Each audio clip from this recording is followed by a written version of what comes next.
같은 업종에 있으면 이 회사와 저 회사는 경쟁 관계. 나라가 달라도 결국 수출이라는 이름 아래 모두가 경쟁 관계. 이제 이런 생각과 개념은 이미 깨진 지 오래된 것 같습니다. 목표가 같으면 국내 국외할 것 없이 기업과 기업이 사업을 같이 하게 되는 경우를 요즘은 자주 보게 되는데요. 특히 이커머스 시장의 대어, 이베이 코리아를 향한 신세계와 네이버의 협업에 관심이 커지고 있습니다. 생생 이슈 인터뷰 오늘은 자세한 내용 리더스 인덱스 박주근 대표와 함께 짚어보겠습니다. 대표님 안녕하세요. 네, 안녕하세요. 이렇게 기업과 기업이 이른바 콜라보를 하는 걸 오픈 이노베이션이라고 하더라고요. 네. 이게 어떤 개념인가요? 이젠 벌써 옛말이 된 것 같긴 한데 우리가 4, 5년 전에 4차 산업, 4차 산업 하는 말을 하지 않았습니까? 네. 그러면 4차 산업의 가장 큰 특징은 무엇일까? 그것은 사실은 그 이전 산업에서는 우리가 자동차면 자동차, 화학, 조선, 식품 등 같이 업종 간의 경계가 분명했습니다. 네. 그런데 이 4차 산업이 들어서면서 이 바로 업종 간의 경계가 허물어지기 시작합니다.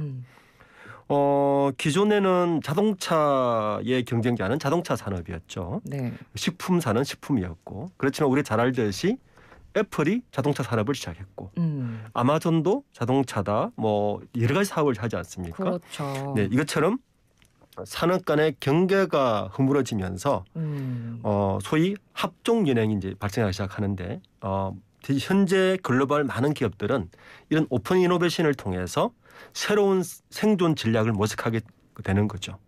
특히 IT가 더 발전하면서 이러한 산업 간의 경계의 종말 그리고 합종 연행, 즉 오픈 이노베이션이 훨씬 더 빠른 속도로 이루어지면서 최근에 우리나라도 보면 현대자동차가 삼성전자와 협업을 하게 되고요. 네. LG전자가 또 협업을 하게 되고 이런 게 훨씬 더 가속감이 붙게 이제는 더 많이 발생할 것 같습니다. 네. 그러면요. 이게 오픈 이노베이션을 만약에 두 회사가 한다고 하면 두 회사가 정보를 공유하는 수준은 어느 정도인가요? 원래는 이렇게 기업 간의 기밀 이런 것들이 있잖아요. 네, 그렇습니다. 네, 그런 경계가 좀 많이 낮아지나요? 예, 많이 낮아지죠. 그리고 오픈 이노베이션 첫 번째 조건은 각 기업이 서로에게 필요할 때 오픈에서 발생하기 때문에 그 필요한 부분에 대해서만 정보가 서로 공개되는 게 가장 큰 특징입니다. 그렇군요. 자, 그래서 개방형 기술 혁신의 핵심이라고 이 오픈 이노베이션을 부르기도 합니다. 자, 그럼 오픈 이노베이션에 대한 저희가 개념을 좀 알았으니까 이베이 코리아 인수전 이야기를 본격적으로 해보겠습니다. 한동안 얘기가 없었던 것 같은데 다시 요즘 또 논의가 불이 붙는 것 같더라고요. 네.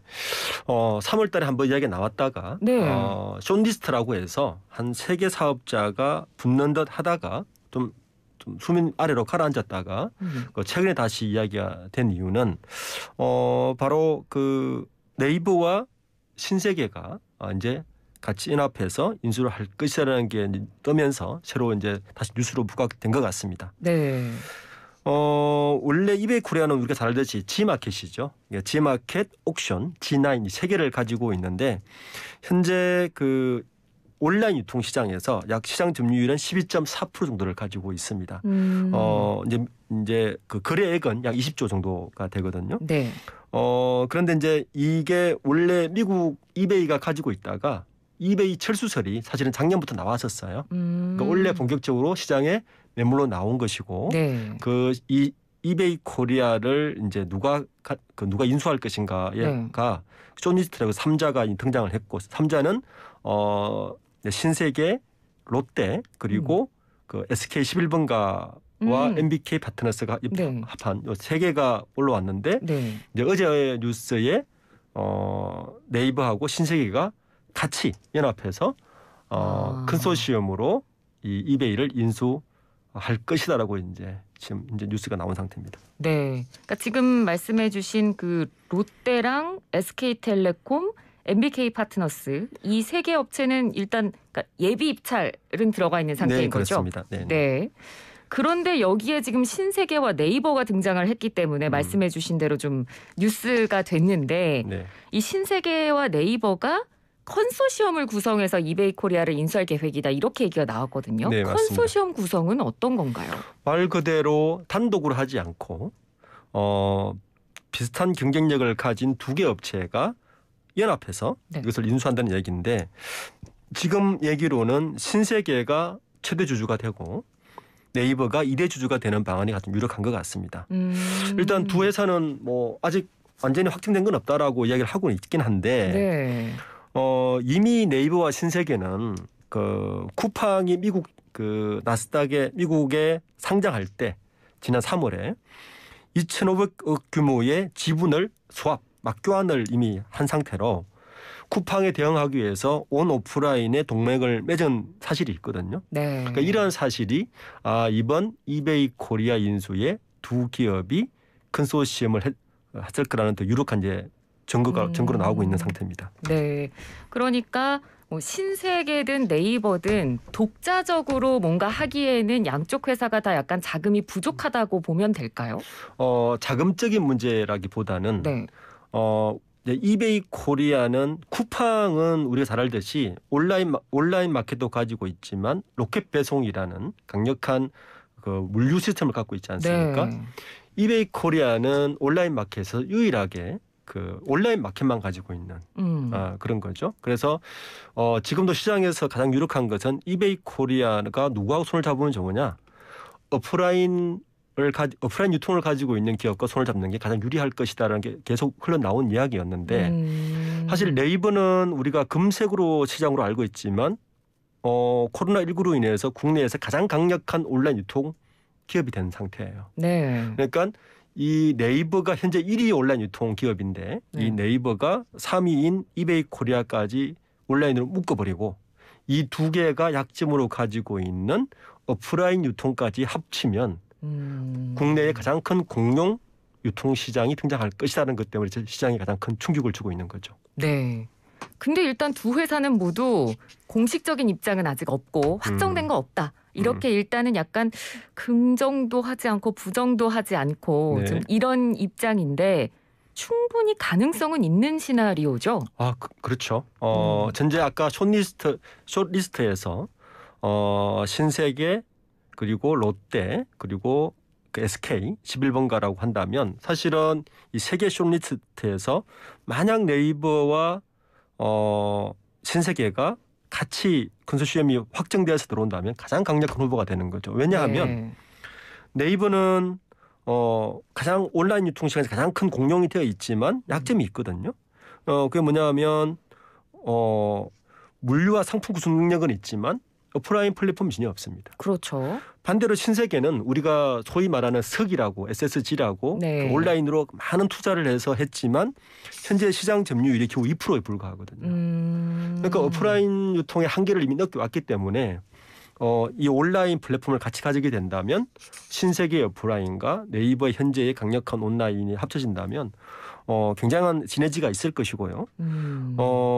그렇지만 이제 역시나 그 지금까지 이렇게 계속 끌어온 가장 큰 이유는 인수 자금의 문제였던 것 같습니다. 인수 자금이 원래 현재 그 이베이 코리아의 그 현재 인수를 그 매각을 맡고 있는 자문사가 미국의 모건 스탠리하고 골드만삭스인데 이들이 제시한 인수 가격과 실제 피인수자 그러니까 인수를 희망하는 그 기업 간의 그 가격 차이가 약 2배 가까이 나는 걸로 지금 시장에 알려져 있습니다. 그래서 이것 때문에 현재 계속 딜레이되고 있는데 그래서 원래는 5월 중순에 이제 마무리를 하기로 했는데 이제 5월 말로 미룬 상태로 돼 있습니다. 그렇군요. 지금 거의 5월 말이 다 돼가는데 그 이베이 코리아가 원하는 인수 금액이 5조라고 합니다. 이게 너무 과하다는 게 업계의 시각이라면서요? 네, 그렇습니다. 원래 이제 인수 기업들은 예상 금액을 약 3조 정도로 원래 적어냈던 것 같아요. 그런데 그 아까 이야기했던 그 매각 자문을 맡고 있는 모건 스탠리와 골드만삭스의 경우는 처음에 6조 가까이 부른 것 같습니다. 2배 차이가 났기 때문에 지금 좁혀지고는 있지만 역시나 매수자들보다 높은 가격을 유지하고 있는 건 사실이고요. 이유는 뭐냐하면 양쪽의 이제 입장이 팽팽한 것 같아요. 그러니까 인수를 원하는 쪽 기업들은 전체 마켓 시장에서 뭐 20조 정도의 그 유통 금액이고 실제 매출액은 작년 기준으로 1조 3천억을 했거든요. 네. 영업이익은 850억을 했습니다. 이베이코리아가. 그건 재밌게도 쿠팡은 여전히 적자하지 않습니까? 온라인 마켓 유통업 중에서 유일하게 흑자를 많이 보는 곳이 바로 이베이코리아입니다. 그렇군요. 그러니까 매각하는 쪽에서는 시장도 12%를 가지고 있고 우리는 계속 흑자를 보고 있다. 알짜 기업이다라는 걸 부각하고 있지만 네. 반대로 매수를 하는 기업에서는 뭘 약점으로 잡냐 하면은 성장세가 너무 주춤하다. 이미 쿠팡이나 네이버에 뺏긴 거 아니냐. 시장의 주도권이라는 게 가장 우려스러운 대목이고. 네. 두 번째는 최근에 이제 이런 인수는 빨리 해야 되는 게 이게 온라인 마켓이지 않습니까? 아무래도 기존의 G마켓을 사용하는 사람들은 이 기업이 매물로 나왔어?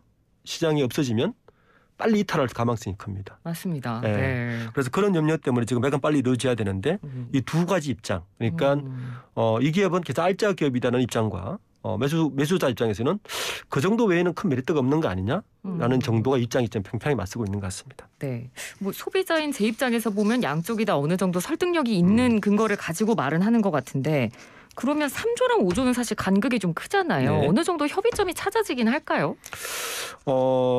이제 협의점 여러 가지가 있는데 네. 뭐 이런 게 있는 것 같습니다. 우선 거래 방식을 좀 달리하면 될 것 같아요. 그러니까 현금을 최소화시키는 방법 같은 게 있거든요. 예를 들면 대안으로 꼽히는 게 일단 이 기업을 인수한 다음에 예를 들어 신세계가 인수한다면 신세계가 SSG라는 기업을 가지고 유통을 갖고 있는데 스피노프에서 그 기업을 별도로 합병한 다음에 분리를 하는 거죠. 분리를 해서 물론 그때는 이베이도 역시 지분을 보유하고 있는 상태에서 그리고 다시 상장을 하는 겁니다. 쿠팡이 미국에서 상장을 성공했기 때문에 네. 그런 식으로 하는 방법으로 인수 대금 자체를 좀 협의하는 방법이 하나가 있고 네. 그렇지 않으면 현금을 직접 쓸 거라면 아마 다른 방법으로 좀 더 이 시간이 좀 길어질 가능성도 저는 있다고 봅니다. 예, 알겠습니다. 저희가 쿠팡 얘기를 계속 하고 있는데 사실 신세계와 네이버가 이런 식으로 협업 이야기가 나오는 이유는 아무래도 쿠팡에 대한 견제로밖에 볼 수 없을 것 같습니다. 말씀해 주신 대로 쿠팡이 또 최근에 미국 증권시장에 상장도 했기 때문에 뭐 쿠팡, 신세계, 네이버 이 세 기업이 가진 장점과 단점들은 분명히 있거든요. 대표님께서 보셨을 때 이 세 기업의 장단점이라고 하면 어떤 걸 꼽으실 수 있을까요? 그렇습니다. 온라인 유통시장이 굉장히 급성장하면서 이제 이 세 기업의 장단 분명히 있죠. 쿠팡의 가장 큰 장점은 물류입니다. 네. 예, 새벽 배송이라는 물류 세계 시스템이 가장 크고 또 하나는 급성장하면서 고객 수가 가장 많습니다. 이 두 가지 강점이 가장 크고요. 신세계는 반면에 아까 석닷컴이 2%밖에 가지고 있지 않지만 네. 가장 강력한 오프라인 유통망을 가지고 있는 게 가장 큰 장점이죠. 그렇죠. 예. 마트, 백화점은 뭐 네. 그리고 네이버의 강점은 역시 검색입니다. 사람들이 물건을 구매를 할 때 첫 번째 검색 엔진으로 네이버를 쓴다는 게 가장 큰 강점이고 그 덕분에 직접 유통 채널을 가지고 있지는 않지만 이 검색을 통해서 가격 비교나 여러 가지 기능을 갖고 있어서 네이버의 가장 큰 강점은 역시 검색입니다. 그러니까 이 서로의 장단점을 비교하는데 역시 쿠팡이 먼저 치고 나가니까 네. 두려워하는 곳은 네이버였습니다. 신세계나 롯데는 어차피 오프라인 유통을 갖고 있기 때문에 그렇죠. 온라인은 해야 된다 하지만 잘 되지 않는 것뿐이지 역시 오프라인 매출은 발생하고 있거든요. 네. 네이버는 역시 쿠팡이 저렇게 급성장하니까 역시 같은 온라인 강자로서 가장 경계를 하고 있고 그래서 여러 채널을 통해서 오프라인 매장들과 합종 운영을 원하고 있는 거죠. 왜냐하면 쿠팡은 오프라인이었거든요. 네. 우리가 아마존을 알지만 아마존이 미국의 온라인 시장을 완전 장악하고 나서 그 다음 했던 제스처는 바로 오프라인 진출이었습니다. 결국 온라인이 모든 것을 지배하는 것 같지만 오프라인이 없이는 계속 생존하기도 네. 어렵고 성장이 어렵다는 것을 반증하는 거거든요. 온라인 시장도 바로 우리나라도 이러한 전략들이 지금 이제 들어오고 있는 것 같습니다. 네. 만약에 우리가 지금 이야기를 나눈 대로 네이버와 신세계의 연합이 구축이 되면 아까 쇼리스트에 이름을 올렸던 SK텔레콤이랑 지금 홈플러스 최대 주주죠. MBK 네. 파트너스. 네. 이 두 회사도 네이버랑 신세계처럼 유사한 형태로 손을 잡을 수도 있다. 이런 가능성도 지금 나오고 있는 것 같은데요. 이 가능성은 어떻게 보십니까? 네, 그렇습니다. 오늘 뉴스가 나오기 전에 사실은 SK텔레콤과 MBK 파트너스가 사실 비슷한 형태죠. 왜냐하면 SK텔레콤의 11번가 그리고 MBK 파트너스 오프라인인 홈플러스 이 두 개가 그 유사한 형태로 지금 근수협 맺어서 들어올 것 같은데 문제는 신세계와 홈플러스 약간 다른 것 같습니다. 물론 이마트 홈플러스 비슷한 것 같지만 신세계는 이마트 24라든지 훨씬 더 다양한 유통을 갖고 있다는 게 강점으로 꼽히고 있고요. 그리고 11번가보다는 네이버 온라인 유통이 훨씬 강하기 때문에 비슷한 것 같지만 시너지 효과는 이쪽이 훨씬 더 클 거로 예상됩니다. 네이버와 신세계 쪽이 훨씬 더 시너지 효과는 크겠다. 롯데 쪽 입장도 좀 궁금해요. 롯데도 뭐 인수자금만 놓고 보면 충분히 지금 확보할 수 있는 상황인 거죠? 그렇습니다. 인수자금의 규모를 보면 롯데도 충분히 여력이 있고요. 특히 롯데는 롯데온이라는 강력한 온라인 마켓을 하려고 많은 투자를 했죠. 작년에. 그런데 결과는 사실 실패로 끝났다 봐야 되고 특히 롯데가 이베이 코리아를 인수하는 거 아니냐라고 이제 시그널을 보낸 중에 증거가 하나 뭐냐면 롯데 이커머스 부분에 그 지난달에 이베이 코리아의 전략기획 본부장 출신인 나영호 신임 대표를 재출발시켰어요. 어느 정도 시그널이 있는 것 같은데요. 그래서 이거는 시장에 이베이 코리아를 인수하려고 먼저 조치를 취한 거 아니냐라는 거였습니다. 특히 또 인수자금 역시 좀 충분히 확보된 상태의 그룹이고요. 그래서 아직은 이 세 3자 구도가 어디가 최소 인수될지는 모르겠지만 만약에 네이버와 신세계가 합쳐서 시너지가 완전히 컨펌되고 들어온다면 이쪽이 가장 강력한 후보가 될 가능성이 좀 크다고 봅니다. 네. 신세계랑 네이버가 진짜 말 그대로 이베이 코리아를 공동 인수를 하면 업계 랭킹 1위가 될까요? 됩니다. 왜냐하면 쿠팡도 제치고요. 그렇죠. 왜냐하면 현재 그 전체 시장 구도를 보면 네이버가 현재 약 18.6%거든요. 작년 기준으로. 그리고 쿠팡이 13.7%고 이베이 코리아가 12.4%인데 이 두 개 기업이 그대로 합병을 하면 먼저 41%의 시장 점유율을 확보하게 되는 거죠. 온라인 시장에서. 플러스 아까 슥닷컴이 11%. 물론 중복되는 것도 있습니다. 거기다가 그 이베이 코리아의 어떤 부분을 가져가냐면 일단 국내에서 가장 오랫동안 온라인 유통을 했습니다. 20년 노하우를 가지고 있죠. 그리고 20년 동안 뭘 축적했겠습니까? 데이터베이스를 축적했겠죠. 그리고 현재 1,450만 명의 고객을 확보하고 있습니다. 그리고 30만의 셀러들, 판매자를 확보하고 있고 이러한 또 2억 개 이상의 상품군도 가지고 있고 그러니까 이베이 코리아에 가지고 있는 이런 강점과 네이버의 또 플랫폼 그리고 그 신세계의 오프라인 유통망 이 세 개가 합쳐진다면 어쩌면 또 한 번 새로운 형태의 또 비즈니스 모델을 만들 수 있을 것 같습니다. 자, 그러면 저희가 앞으로 그럼 이베이 코리아 인수 절차를 볼 때 어떻게 진행될지 뭐 어떤 이슈들을 저희가 관전 포인트로 좀 놓고 지켜봐야 될까요? 역시 핵심은 가격인 것 같습니다. 지금 3조냐 5조냐 6조냐 이야기하지만 우선 가격인데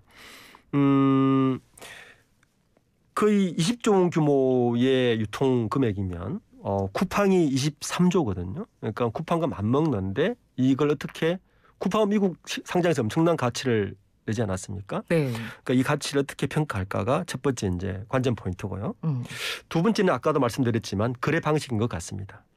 그러니까 현금을 그대로 해서 3조를 들여 사올 건지 아니면 인수한 다음에 스핀오프해서 별도로 법인을 만든 다음에 쿠팡처럼 미국 시장에 재상장을 해서 그걸 통해서 엑시트를 하는 식으로 현금 거래를 할지 이 두 가지가 가장 큰 관전 포인트고 마지막으로는 기존의 온라인과 오프라인이 이제 점점 합쳐지고 있는데 경계가 허물어지고 있는데 이렇게 합병되었을 때 온라인과 오프라인이 합쳐졌을 때 어떤 시너지가 나오고 어떤 새로운 서비스를 들고 나올 것인가 또 이것도 시장의 가장 큰 관심거리인 것 같습니다. 거래 규모 그리고 방식 이 부분을 저희가 좀 주목해서 보면 좋을 것 같습니다. 제가 서두에서도 말씀드렸지만 요즘 이런 이 세계적으로 봤을 때도 기업들 간의 오픈 이노베이션 자체가 어떻게 보면 좀 큰 흐름이라고 봐도 될 것 같습니다. 지금 그러면 저희가 오늘 이야기를 나눈 이 이베이건 관련 말고도 시장에서 좀 거론되고 있는 주요 대여급 오픈 이노베이션이 또 있을까요? 우선 어제 뉴스죠. 미국에 예를 들면 아마존이 유명한 영화사인 MGM을 인수를 추진한다는 뉴스가 있었습니다. 이게 이제 온라인 스트리밍 서비스, 즉 OTT 시장에 또 새로운 하나의 돌풍을 일으킬 것이다. 네. 이런 것들이 나오고 현재 OTT 시장은 합종 연행이 가장 많이 이루어지는 곳인 것 같습니다. 네, 이제 거기가 대표적인 예고요. 또 국내로 들어와 보면 이런 뉴스도 있습니다. KT가 현대중공업과 오픈 이노베이션한다. 되게 의외죠. 그러네요. IT 기업과 중공업 기업. 어떤 분야에서 오픈 이노베이션 하나요? 로봇입니다. 아. 네. 그러니까 기존의 기계 산업과 네. IT 기업이 합쳤을 때 또 어떤 시너지를 낼 것인가. 이런 오픈 이노베이션도 지금 일어나고 있고 네. 우리가 최근에 잘 아는 바이오 기업들도 오픈 이노베이션이 엄청나게 일어나고 있습니다. 나는 기술만 가지고 있는데 생산 방식이라든지 유통이라든지 여러 가지를 다른 기업들과 오픈 이노베이션을 통해서 네. 특허까지 이런 한형도 나타나고 있고요. 어쨌든 결론은 현재의 산업의 방향은 이건 나만 가지고 있어, 나만 할래 라고는 생존하기 어렵다는 것입니다. 자기가 가진 코어 기술과 코어 밸류, 코어 서비스를 빨리 시장에 열어서 나와 같이 할 사람 손들어 라고 해서 시장에 내놓고 여러 기업들과 오픈 이노베이션을 통해서 시너지를 낼 때 네. 새로운 서비스, 혁신들이 빨리 발생하고 그것이 시장에 훨씬 더 많은 가치를 줄 수 있는 것 같습니다. 이런 기업 간의 오픈 이노베이션은요. 그러면 소비자 입장에선 좋은 건가요? 나쁜 건가요? 소비자 입장에서는 좋죠. 네. 기업 간의 경쟁력이 높아지는 계기가 되기도 하고. 그렇습니다. 일단 첫 번째 경쟁력이 높아지는 것도 중요하지만 네. 경쟁을 피할 수 있습니다. 그게 사실 핵심이에요. 네. 기존의 산업은 일단 경쟁을 해서 낮은 가격이라든지 차별화된 서비스 같은 걸 내놓으면서 소비자들에게 다가갔다면 예. 이제는 4차 산업에서는 그런 경쟁이 아니라 오픈 이노베이션을 통해서 새로운 서비스 형태를 만들어서 소비자를 리딩하는 거죠. 네. 그러면서 오히려 경쟁을 피합니다. 네. 그런 기업들은 훨씬 더 많은 가치를 이루는 거죠. 어떻게 보면 쿠팡 기업도 그렇게 볼 수 있는 거죠. 네. 온라인 시장인데 혁신적인 오프라인 유통을 물류를 제시한 거죠. 로켓 네. 배송이라는 것을 통해서 고객에게 새로운 서비스를 리딩해 간 거죠. 그러니까 오픈 이노베이션이나 합종 일행은 고객의 서비스를 쫓아가는 것이 아니라 지속적으로 서비스를 리딩하고 차별화된 걸 내놓으면서 시장을 새롭게 창출하는 것이 가장 큰 특징이고 그러한 창출 능력은 오히려 경쟁을 일으키는 것이 아니라 경쟁을 피해가면서 리딩하는 것이 가장 큰 특징이라서 기업의 가치가 우리가 생각하는 이상으로 기업 밸류가 높아지는 게 가장 큰 특징입니다. 네, 알겠습니다. 자, 오늘은 저희가 오픈 이노베이션에 대해서 한번 이야기를 나눠봤습니다. 오늘 말씀 잘 들었습니다. 고맙습니다. 네, 감사합니다. 네, 지금까지 리더스 인덱스 박주근 대표와 이야기 나눴습니다. YTN 라디오 생생경제 1부 포스코와 함께했습니다. 저는 잠시 뒤 2부로 돌아옵니다.